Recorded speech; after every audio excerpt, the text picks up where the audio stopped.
Fala, leitores da Bíblia, graça e paz. Vamos a mais um dia de leitura. Hoje nós leremos o livro de Êxodo, capítulo 13 e 14. Vamos ler também o Salmo 32 e o capítulo 4 de Marcos. Vamos pedir a bênção do Senhor. Ó Deus, nós mais uma vez nos aproximamos de Ti e somos completamente carentes, Senhor, do Teu auxílio, Pai, quando nos aproximamos da Tua Palavra para lê-la. Nos falta, ó Deus, o entendimento, nos falta, ó Deus, muita coisa, Pai. Mas que a iluminação do Teu Espírito nos ajude na compreensão e também, ó Deus, na aplicação da Tua Palavra à nossa vida. Que não sejam apenas conhecimentos, informações, mas que seja o Teu poder agindo em nós, através da leitura e da meditação na Tua Palavra, Senhor. Abençoa o trabalho que temos feito. Abençoa a vida de cada uma das pessoas que estão envolvidas, que estão acompanhando. Abençoa suas famílias. Assim eu oro, ó Deus, em nome de Jesus. Amém. Vamos então à leitura de Êxodo capítulo 13. O Senhor disse a Moisés: Consagre-me todo o primogênito, todo o primeiro que sair do ventre de sua mãe entre os israelitas, tanto de homens como de animais, é meu. Moisés disse ao povo: Lembrem-se deste dia, o dia em que vocês saíram do Egito, da casa da servidão, pois com mão forte o Senhor os tirou de lá. Portanto, não comam pão feito com fermento. Hoje, mês de Abibe, vocês estão saindo do Egito. Quando o Senhor os tiver introduzido na terra dos cananeus, dos heteus, dos amorreus, dos heveus e dos jebuseus, terra que o Senhor jurou a seus pais que daria a vocês, terra que mana leite e mel, vocês observarão este rito neste mês. Durante 7 dias vocês comerão pães sem fermento, e no 7º dia haverá solenidade ao Senhor. Durante 7 dias vocês comerão pães sem fermento. Nada que tenha sido levedado se encontrará entre vocês, nem ainda fermento será encontrado em todo o seu território. Naquele mesmo dia vocês dirão a seus filhos: Isso é pelo que o Senhor nos fez quando saímos do Egito. E será como sinal na mão de vocês e por memorial entre os seus olhos, para que a lei do Senhor esteja na sua boca, pois com mão forte o Senhor os tirou do Egito. Portanto, guardem esta ordenança no tempo determinado de ano em ano. Bom, Deus estabeleceu a Páscoa, deu as diretrizes de como isso deveria ser celebrado, né? A presença dos pães sem fermento, a ideia de transmitir aos filhos o que Deus havia feito, né? Tudo isso cria memória, tudo isso cria uma identidade. Então, Deus se vale de todos esses elementos para formar o seu povo, né? Até então, Israel, ou o povo de Israel, né? Eles não eram um povo ainda, eles estavam em processo de formação. Eles entraram como uma grande família de 70 pessoas no Egito. Durante 400 anos, eles estiveram ali crescendo e se multiplicando, a ponto de chegarem a 1 milhão de pessoas, aí, 600 mil homens, mais mulheres e crianças. E, então eles estavam nesse processo de formação, de formar uma identidade, formar uma memória, formar uma concepção de povo, né? Então Deus está cuidando disso e fazendo com que eles sejam formados a partir de bases teológicas, né? Por quê? Porque o povo de Deus vive ou viveria uma teocracia, né? Um regime de governo em que Deus tem o domínio, tem o poder sobre a nação. Então, tudo isso faz parte dessa formação, e a celebração da Páscoa de maneira anual, com todos esses elementos, faz parte de tudo isso. Versículo 11. Quando o Senhor os tiver introduzido na terra dos cananeus, como jurou a vocês e aos seus pais, quando ele lhes tiver dado essa terra, vocês deverão separar para o Senhor todo o primeiro filho homem que nascer e todo o primogênito dos seus animais. Os filhos e filhotes machos serão, os filhos e filhotes machos serão do Senhor. Porém, todo o primogênito da jumenta vocês poderão resgatar com um cordeiro. Se não o resgatarem, deverá ser desnucado, mas vocês resgatarão todo o primogênito do homem entre os seus filhos. Se no futuro seu filho perguntar o que significa isso, você responderá: o Senhor com mão forte nos tirou da casa da servidão. Pois aconteceu que, endurecendo-se Faraó, para não nos deixar sair, o Senhor matou todos os primogênitos na terra do Egito, desde o primogênito do homem até o primogênito dos animais. Por isso sacrificamos ao Senhor todo o primeiro filhote macho. Mas a todo primogênito de nossos filhos nós resgatamos. E isso será como sinal nas suas mãos e por frontais entre os seus olhos, porque o Senhor com mão forte nos tirou do Egito. A ideia é simples. A ideia é que no momento em que Deus pronunciou a praga, a 10ª praga da morte dos primogênitos, todos os filhos primogênitos no Egito deveriam ser mortos. E o povo de Israel estava no Egito, né? Pertencia anteriormente ao Egito. Então, era justo que os primogênitos de Israel também fossem mortos. Mas o que acontece? Deus provê um substituto, um cordeiro que deveria ser morto, em lugar dos primogênitos do seu povo. Então, quando chega aqui, eles já estão prestes, né, a sair, já estão saindo da terra do Egito, Deus está formando toda essa mentalidade, Deus está enfatizando aqui que todo primogênito pertence ao Senhor. Todo primogênito pertence ao Senhor. Seria legítimo que todo primogênito fosse morto a partir de então. Só que Deus não vai permitir que os primogênitos dos homens, dos seres humanos, sejam mortos. Eles deveriam então ser resgatados com um cordeiro. Quer dizer, um cordeiro seria o preço da vida daquele primogênito que deveria ser morto. As conexões com o Evangelho são muito interessantes, né? A ideia de que era para nós termos sido mortos por causa dos nossos pecados, mas Deus proveu um cordeiro que morre no nosso lugar. Então veja como Deus está o tempo todo formando a mentalidade de forma muito didática, preparando o entendimento deles para a compreensão do Evangelho, para a compreensão da vida e da obra de Jesus. Então é isso que deveria acontecer. Os filhotes de animais deveriam ser mortos, mas os filhotes humanos, né, os homens, deveriam ser resgatados. Né? Deus guia o povo pelo caminho, versículo 17. Quando o faraó deixou o povo ir, Deus não os levou pelo caminho da terra dos filisteus, embora fosse mais perto, pois disse, para não acontecer que, vendo a guerra, o povo se arrependa e queira voltar para o Egito. Porém, Deus fez o povo rodear pelo caminho do deserto, perto do Mar Vermelho.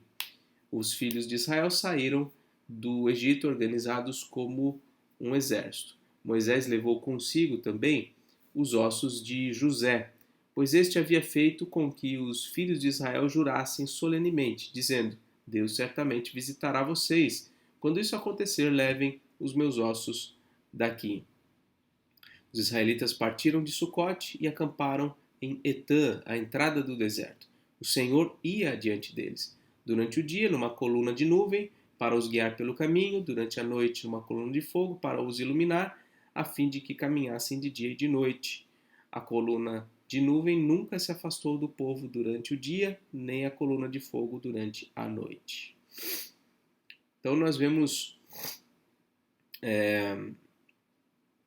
aqui que havia um trecho mais curto em que eles poderiam chegar lá, mas eles não estavam preparados para a guerra. Eles estavam eles estavam vindo de um período de 400 anos de escravidão. Na verdade, assim, não totalmente todos esses anos de escravidão, mas os últimos anos de escravidão.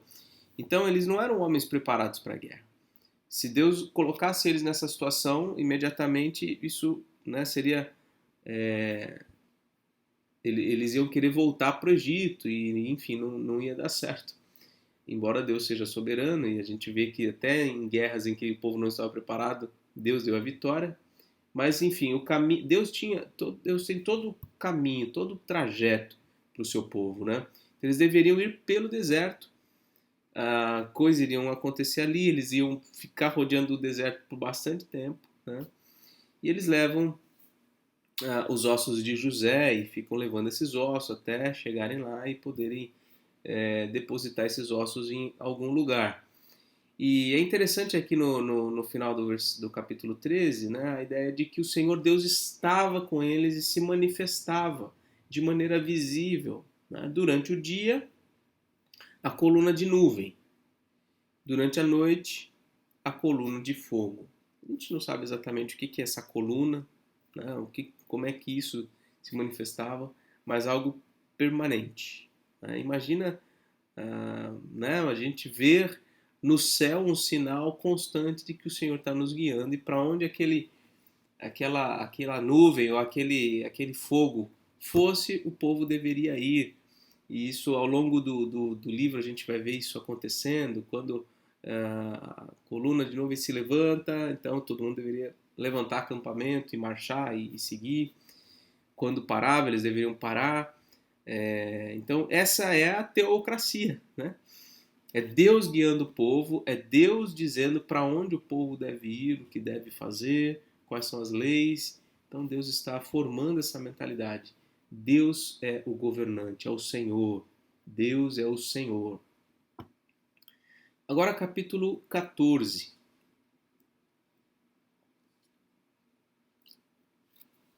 O Senhor disse a Moisés: Diga aos filhos de Israel que voltem e se acampem diante de Pi-Airote, entre Migdol e o mar, diante de Baal-Zefon. Em frente desse lugar, junto ao mar, vocês acamparão. Então Faraó dirá a respeito dos filhos de Israel: Estão desorientados na terra, presos no deserto. Eu vou endurecer o coração de Faraó. Deus falando: Eu vou endurecer o coração de Faraó para que os persiga e serei glorificado em Faraó e em todo o seu exército. E os egípcios saberão que eu sou o Senhor. Veja sempre a ideia, né? Eles vão saber, eles vão tomar conhecimento disto. Né? E eles assim o fizeram. Quando foi anunciado ao rei do Egito que o povo fugia, ele e os seus oficiais mudaram de ideia a respeito do povo. Disseram: Que é isso que fizemos? Permitindo que Israel nos deixasse de servir? E Faraó aprontou o seu carro de guerra e levou consigo o seu povo. Levou também 600 carros de guerra escolhidos e todos os outros carros de guerra do Egito, com capitães sobre todos eles. Porque o Senhor endureceu o coração de Faraó, rei do Egito, para que perseguisse os filhos de Israel. Porém, os filhos de Israel saíram, marchando corajosamente. Os egípcios os perseguiram com todos os cavalos e carros de guerra de Faraó, os seus cavaleiros e o seu exército, e os alcançaram acampados junto ao mar, perto de Pi-Airote, diante de Baal-Zefon. E chegando Faraó, os filhos de Israel levantaram os olhos e eis que os egípcios vinham atrás deles, e ficaram com muito medo. Então os filhos de Israel clamaram ao Senhor. Disseram a Moisés: Será que foi por não haver sepulturas no Egito que você nos tirou de lá para que morramos neste deserto? O que foi que você fez conosco, tirando-nos do Egito? Não foi isso que dissemos a você no Egito? Deixe-nos em paz para que sirvamos os egípcios? Pois teria sido melhor para nós servir os egípcios do que morrer no deserto. Moisés, porém, respondeu ao povo: Não tenham medo, fiquem firmes e vejam o livramento que o Senhor lhes fará no dia de hoje, porque vocês nunca mais verão esses egípcios que hoje vocês estão vendo. O Senhor lutará por vocês. Fiquem calmos. A gente fala né, as pessoas falam da paciência de Jó, mas eu acho que a paciência de Moisés, olha, era bem saliente. Porque, veja, o que esse povo está dizendo, né? Depois de tantas manifestações de poder, de glória de Deus, eles conseguem dizer uma coisa dessas, né? Colocar a culpa em Moisés, deles terem saído, enfim, chega a beirar o absurdo mesmo, né? Como é que eles podem pensar dessa forma? Quer dizer, não era só o coração de Faraó que estava endurecido, o povo também tinha o coração endurecido, né?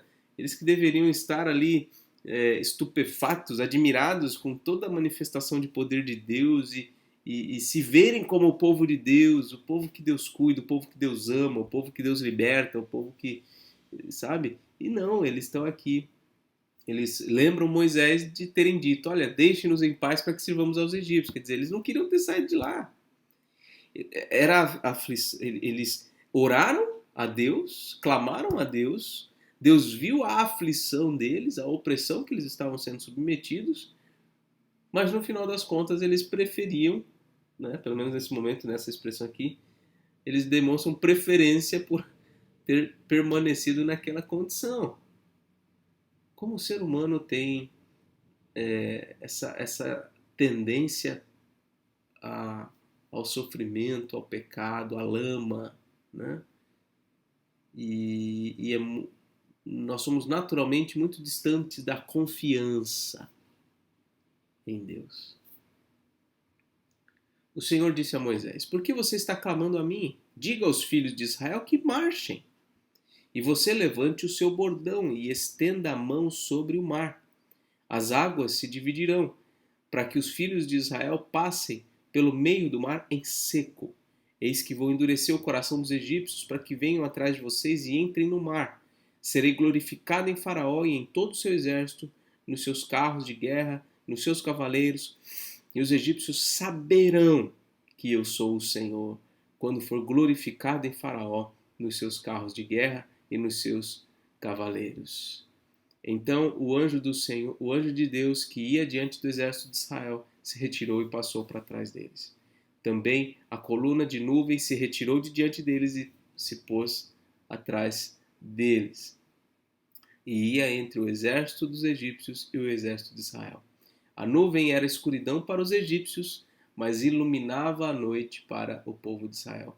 Assim que, durante toda a noite, os dois exércitos não puderam se aproximar. Então Deus se interpôs entre o seu próprio exército, o povo de Israel, e o exército dos egípcios. De modo que para os egípcios era escuridão, para o seu povo era iluminação, claridade, para que eles pudessem continuar.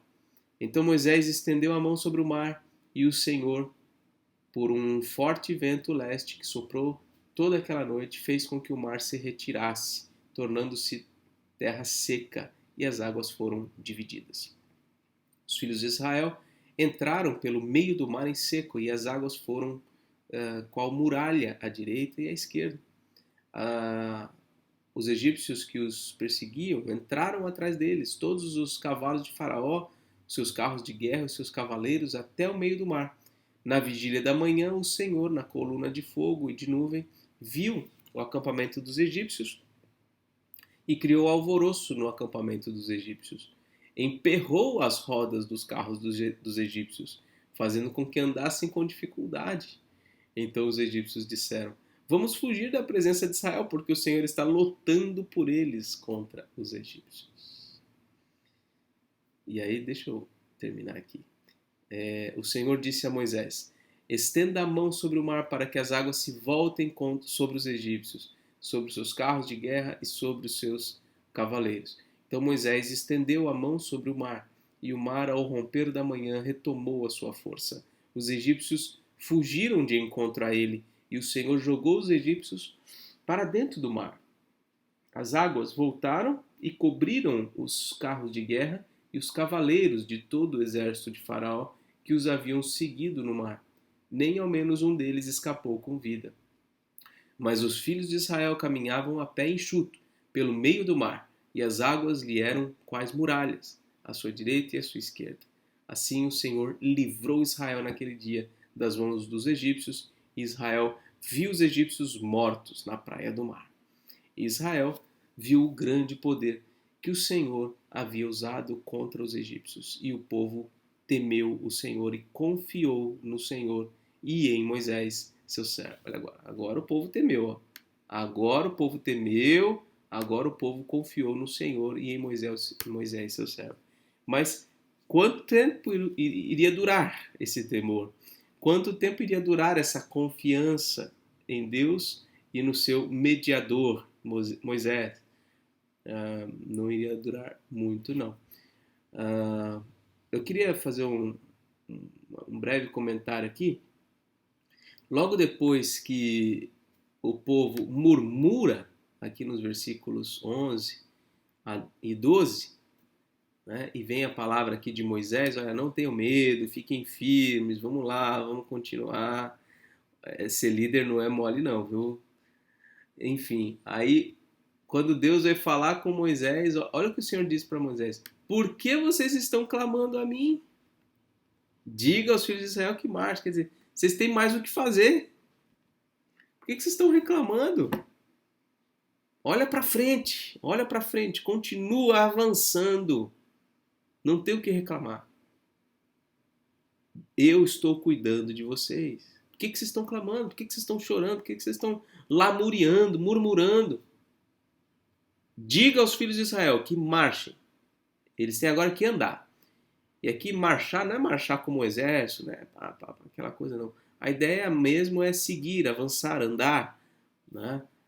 O verbo hebraico aqui, eu estive olhando ontem, tem a ver com isso, com avançar, com seguir adiante. Né? Continue marchando, continue andando. É isso que vocês têm que fazer agora. E é isso que a gente tem que fazer realmente no dia a dia, especialmente os líderes, aqueles que estão à frente do povo, que estão chamando o povo a avançar, a continuar seguindo. Deus está atento às necessidades do seu povo, né, e há de livrar o seu povo de todos os seus inimigos. Pois bem, vamos agora ao Salmo 32, de Davi, um salmo didático. A bem-aventurança de quem recebe o perdão.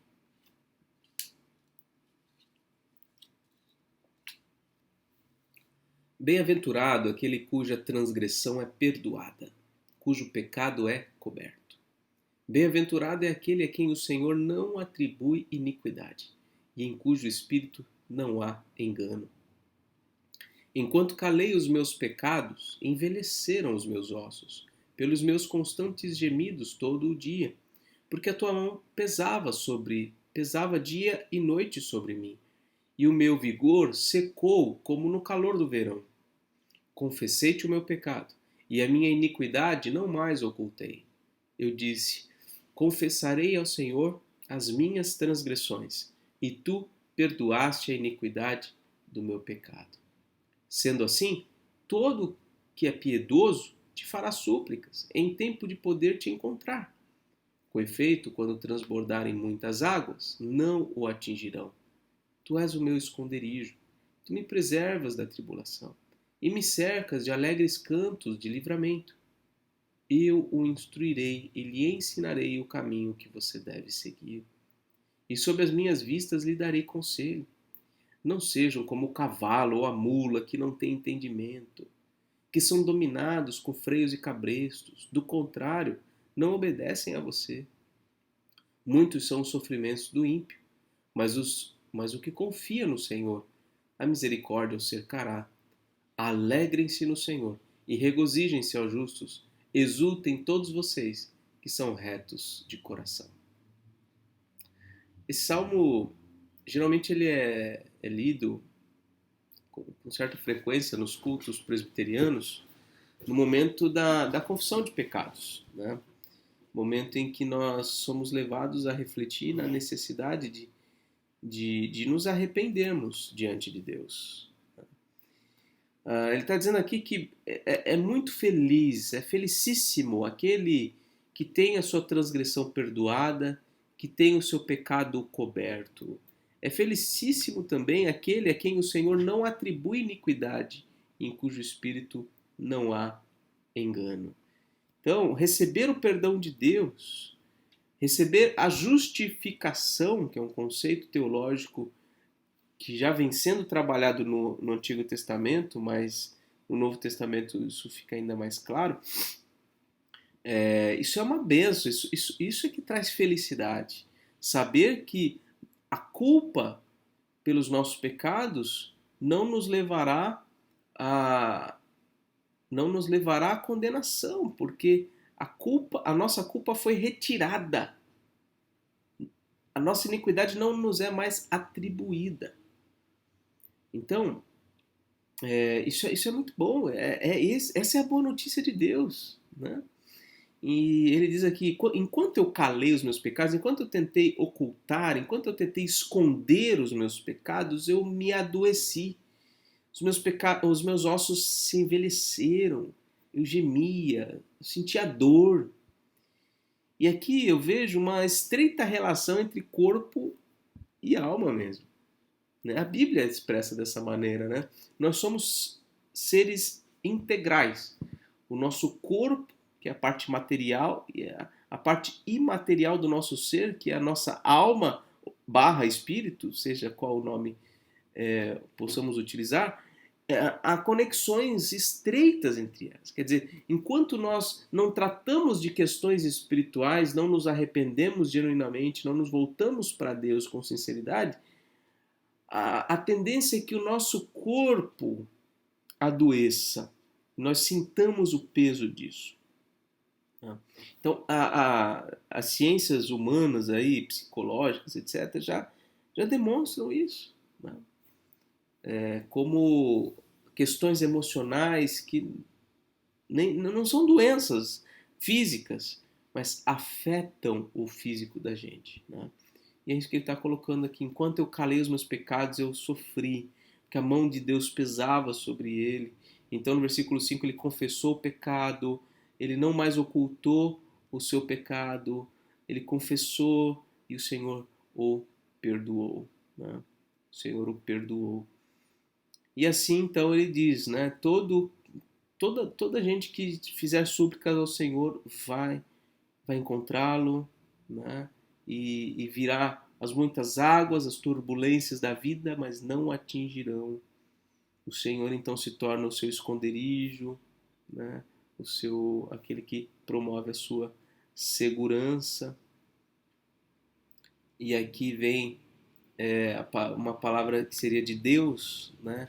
Ao seu servo: eu o instruirei e lhe ensinarei o caminho que você deve seguir, e sob as minhas vistas darei conselho. Não seja como o cavalo a mula, quer dizer, se deixe guiar por mim. Pare de andar no seu ritmo, pare de andar na direção que você acha. Viva a teocracia. Lembrando do texto de Êxodo, né, em que o Senhor guiava o povo com uma coluna de nuvem, coluna de fogo. Deus diz para nós ainda hoje: olha, não sejam como o cavalo a mula que não tem entendimento. Eles não vivam sob a minha instrução, eu vou direcionar o caminho de vocês. E Deus faz isso por meio da sua palavra. E muitas vezes nós queremos andar do nosso jeito, né? Queremos seguir os nossos próprios caminhos. Não sejamos como o cavalo e a mula. Eles só são dominados quando se coloca neles os freios e os cabrestos. Não sejamos como eles. Sejamos atentos à voz de Deus, sensíveis à voz de Deus, sejamos obedientes à voz de Deus. E quando eu digo a voz de Deus, não é conceito, sabe, como uma nuvem, né, que não dá para pegar, não. A voz de Deus é a palavra, as escrituras, a Bíblia. Essa é a voz de Deus, essa é a palavra de Deus. E quando há pregações, sermões fielmente embasados nas escrituras, aí é voz de Deus também. É voz de Deus pregando, sendo pregada. Muito bem, vamos ao texto aqui de Marcos, capítulo 4. Marcos, capítulo 4. Minha bateria está acabando, espero que ela não acabe antes do término dessa leitura. Jesus começou a ensinar outra vez à beira-mar, e uma numerosa multidão se reuniu em volta dele, de modo que entrou num barco, onde se assentou, afastando-se da praia. E todo o povo estava à beira-mar, na praia. Assim ensinava-lhes muitas coisas por parábolas. E durante o seu ensino dizia: Escutem, eis que o semeador saiu a semear. E ao semear, uma parte caiu à beira do caminho, e vieram as aves e a comeram. Outra parte caiu em solo rochoso, onde a terra era pouca, e logo nasceu, visto não ser profunda a terra. Perdão. Versículo 6. Saindo, porém, o sol a queimou, e porque não tinha raiz, secou-se. Outra parte caiu entre os espinhos, e os espinhos cresceram e a sufocaram, e não deu fruto. Outra, enfim, caiu em boa terra, e deu fruto. A semente brotou, cresceu e produziu a 30, a 60 e a 100 por um. E Jesus acrescentou: Quem tem ouvidos para ouvir, ouça. Mais para frente vai vir a explicação da parábola, embora a gente já tenha estudado, eu tenha lido sobre ela em Mateus capítulo 13. Então, daqui a pouco eu comento um pouquinho. Versículo 10. Quando Jesus ficou só, os que estavam junto dele, com os 12, começaram a lhe fazer perguntas a respeito das parábolas. E Jesus disse a eles: A vocês é dado conhecer o mistério do reino de Deus, mas aos de fora tudo se ensina por meio de parábolas, para que, vendo, vejam e não percebam, e ouvindo, ouçam e não entendam, para que não venham a converter-se e sejam perdoados.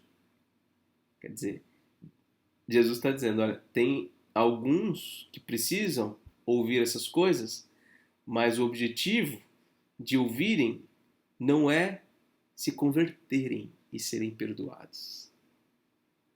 Que coisa, né?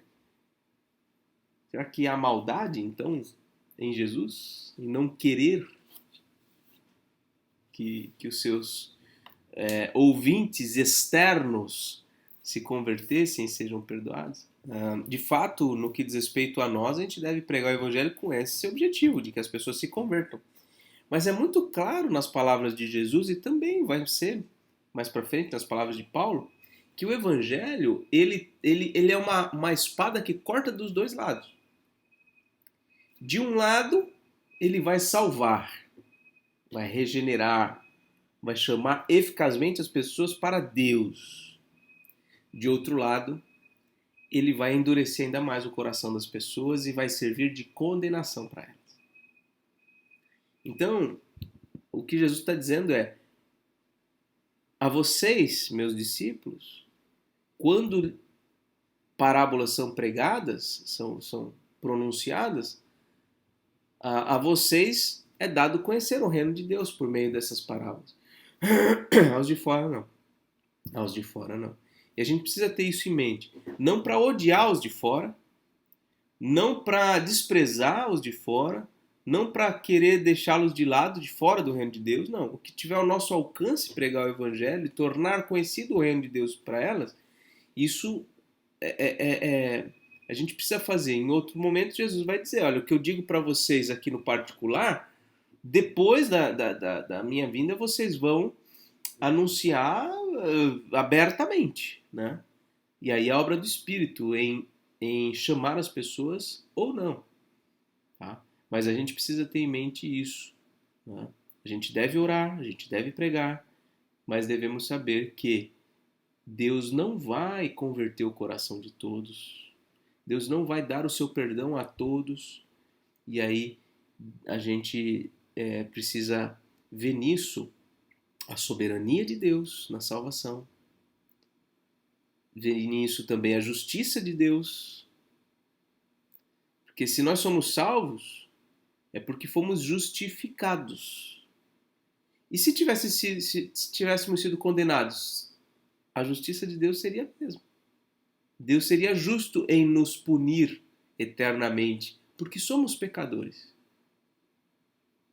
Mas ele nos justifica, ou seja, ele recebe a obediência e o sacrifício do seu Filho em nosso lugar, que é o que desde o Antigo Testamento vem sendo traçado. né? Bom, estou expandindo demais aqui, vamos seguir. Então, Jesus lhes perguntou: se vocês não entendem essa parábola, como compreenderão todas as outras? Quer dizer, essa parábola, ela é muito importante para o entendimento das demais. O semeador semeia a palavra, o evangelho, a mensagem bíblica. Estes são os da beira do caminho, onde a palavra é semeada. Quando a ouvem, logo Satanás vem e tira a palavra semeada neles. Então tem alguns que vão ouvir que sementinha lá cai no coraçãozinho deles lá, mas tá à beira é como uma semente à beira do caminho. Vem a ave e leva embora. Satanás leva embora. Simplesmente não tem efeito nenhum a palavra no coração deles. E estes são os semeados em solo rochoso, os quais, ouvindo a palavra, logo a recebem com alegria. Mas eles não têm raiz em si mesmos, sendo de pouca duração. Quando chega a angústia ou a perseguição por causa da palavra, logo se escandalizam. Ele está falando de um outro grupo de pessoas que recebe a palavra com alegria, rapidamente, apresentam-se alguns pequenos frutos, alguns raminhos, mas não tem profundidade, não tem raiz. Então, quando vem a angústia, a aflição, a perseguição, por causa da palavra, por causa do evangelho, eles se escandalizam e isso acaba. Quando vem o problema decorrente da fé em Cristo, as pessoas abandonam e voltam. Ah, mas não eram convertidas? Possivelmente não. A palavra teve um efeito no seu coração, mas não de convertê-las, não de salvá-las. Versículo 18. Os outros, os semeados entre os espinhos, são os que ouvem a palavra, mas as preocupações deste mundo, a fascinação da riqueza e outras ambições aparecem e sufocam a palavra e ela fica infrutífera. Então o terceiro solo é esse. A palavra vem, mas aquela pessoa, aquele coração está cercado de uma série de coisas do mundo, né? As preocupações, a idolatria do dinheiro, o desejo de ter sempre mais, tudo isso torna a palavra infrutífera. Então, a palavra é semeada. Alguma manifestação ali também aparece, mas é sufocado. Tudo isso é sufocado pela influência maligna, a influência do mal ali daquela pessoa, né? E por fim, versículo 20, os que foram semeados em boa terra são aqueles que ouvem a palavra e a recebem frutificando a 30, a 60 e a 100 por um. Então esse é o solo preparado, né? Que Deus preparou para receber a palavra, para produzir frutos. Então todos esses 4 tipos de solo recebem a palavra. O evangelho é disseminado. Né? Você vê, agora até no YouTube tem gente pregando o evangelho, né? Tem até canal bíblico em que o pastor lê a Bíblia junto com o povo todo dia, né? Então, só que no coração de alguns a palavra não vai fazer muita coisa, não vai produzir muita coisa. Às vezes as pessoas até começam um ímpeto de querer aprender e tal, mas daqui a pouco se esvai toda aquela motivação. Mas tem alguns que são solo preparado, que vão acolher a palavra e vão produzir frutos. E você precisa produzir frutos. A palavra que tem sido semeada no teu coração precisa frutificar. Seguindo, Jesus também lhes disse: será que alguém traz uma lamparina para que seja colocada debaixo de um cesto ou da cama? Por acaso não a coloca num lugar em que ilumine bem? Porque não há nada oculto senão para ser manifesto, e nada escondido senão para ser revelado. Se alguém tem ouvidos para ouvir, ouça. Então lhes disse: prestem bem atenção no que vocês ouvem. Com a medida que tiverem medido vocês serão medidos. E mais ainda lhes será acrescentado. Pois ao que tem, mais será dado, e ao que não tem, até o que tem lhe será tirado. Isso aqui tem a ver com fruto, viu? Tem a ver com o fruto. Veja que está conectado ao que foi dito anteriormente. Estes que frutificam a 30, 60 e a 100 por um, eles se colocam em posição de iluminar, de manifestar a sua luz no mundo, né? E aqui fala também sobre a maneira como julga os outros também tem a ver com fruto. Parábola da semente. Jesus disse ainda: o reino de Deus é como um homem que lança a semente na terra. Ele dorme e acorda, de noite e de dia, e a semente germina e cresce, sem que ele saiba como. A terra por si mesma frutifica. Primeiro aparece a planta, depois a espiga e por fim o grão cheio na espiga. E quando o fruto já está maduro, logo manda cortar a foice, porque chegou a colheita. Veja, ele agora está contando uma nova parábola também sobre o reino de Deus. Aquela primeira parábola falava dos 4 solos, onde a palavra é semeada. E o que faz, o que torna o solo propício ou não? É Deus quem faz isso. A gente vê muito claramente isso nessa parábola nova, que é a parábola da semente, em que o semeador vai lá, lança a semente na terra e aí ele vai dormir, acordar, tal. E o que acontece? Quem faz aquela sementinha germinar e crescer não é o semeador. Ele nem participa do processo.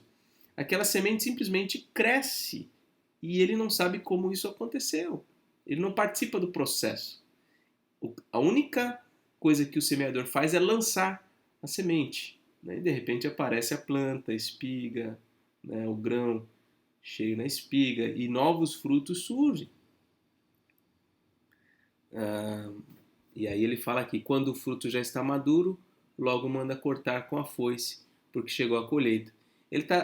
O semeador, né, esse homem que lança a semente à terra, que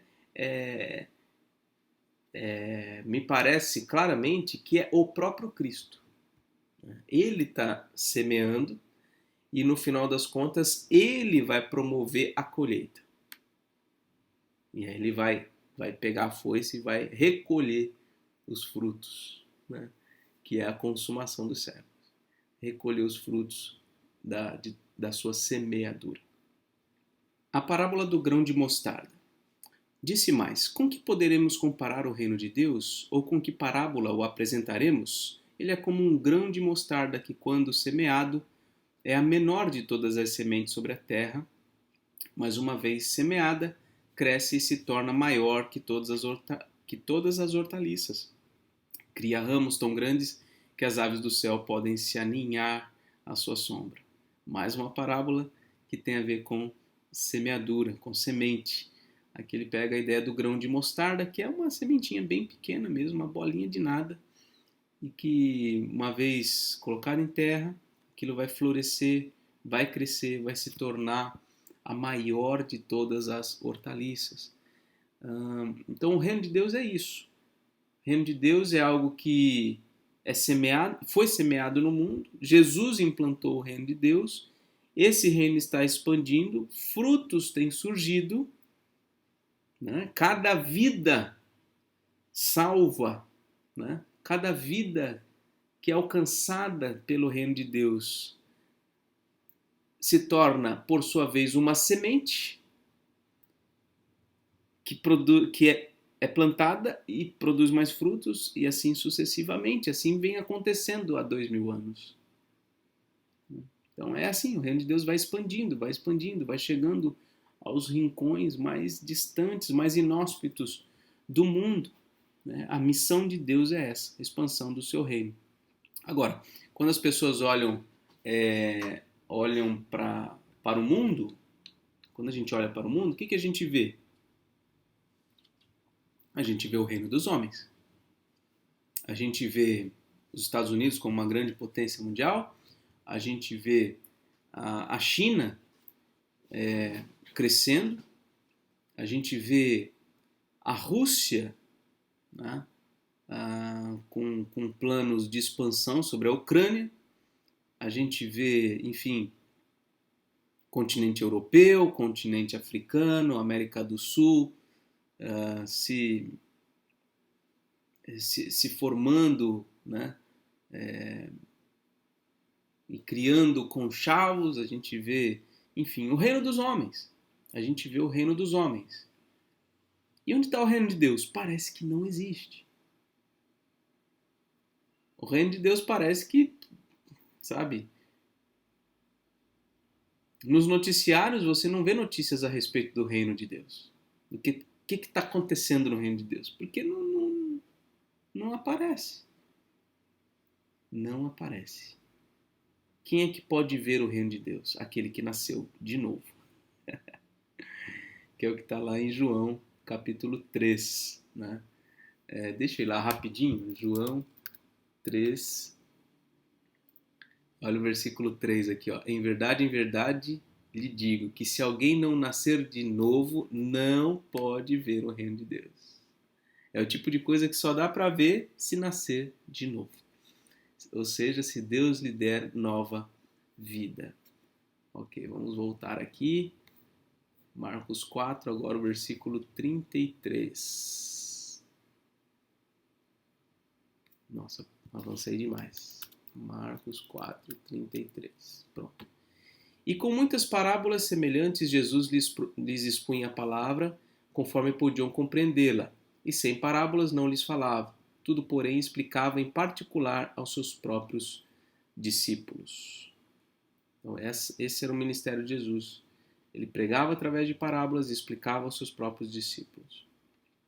Naquele dia, sendo já tarde, Jesus disse aos discípulos: Vamos passar para outra margem. E eles, despedindo a multidão, o levaram assim como estava no barco. E outros barcos o seguiam. Ora, levantou-se grande temporal de vento e as ondas se arremessavam contra o barco, de modo que o mesmo já estava se enchendo de água. E Jesus estava na popa, dormindo sobre o travesseiro. Os discípulos o acordaram e lhe disseram: Mestre, o Senhor não se importa que pereçamos? E ele, despertando, repreendeu o vento e disse ao mar: Acalme-se, fique quieto. O vento se aquietou e tudo ficou bem calmo. Então Jesus lhes perguntou: Por que vocês são tão medrosos? Como é que ainda não têm fé? E eles, possuídos de grande temor, diziam uns aos outros: Quem é este que até o vento e o mar lhe obedecem? Bem, então, aqui o episódio final do capítulo 4, Jesus acalmando uma tempestade. Né? Pode estar acontecendo um turbilhão ao nosso redor. Né? O reino dos homens pode estar em ruínas. Ou a gente pode estar vendo um caminho bem perigoso. Mas para aqueles que têm Cristo no barco, aqueles que estão sendo guiados por Cristo, as tempestades ao nosso redor não são capazes de tirar nossa paz. Aqueles homens ficaram possuídos de grande temor. Eles olharam as turbulências ao seu redor, olharam o que estava acontecendo, o barco estava sendo mexido, sim. Mas eles tiveram medo. E Jesus repreende. Como é que vocês, no momento de desgraça, vocês perdem a confiança em mim? Vocês não sabem quem eu sou? Como que no momento de aflição vocês estão aí tão preocupados? Por que vocês não mantêm a calma? Eu estou no barco. E eles ficam admirados. Admirados de Jesus ter tido controle sobre o vento e o mar. O vento e o mar obedecem ao Senhor. Da mesma forma, os agentes humanos. Da mesma forma, o reino dos homens. Leia, por exemplo, Daniel 4. Quantas vezes Deus fala para Nabucodonosor, né? Até que você saiba que o Altíssimo tem domínio sobre o reino dos homens e o dá a quem quer. A um ele exalta, a outro rebaixa. A gente nem entende muito bem as razões, os porquês. Há muita coisa encoberta, mas Deus está no controle de tudo. Forte abraço, Deus te abençoe e até mais.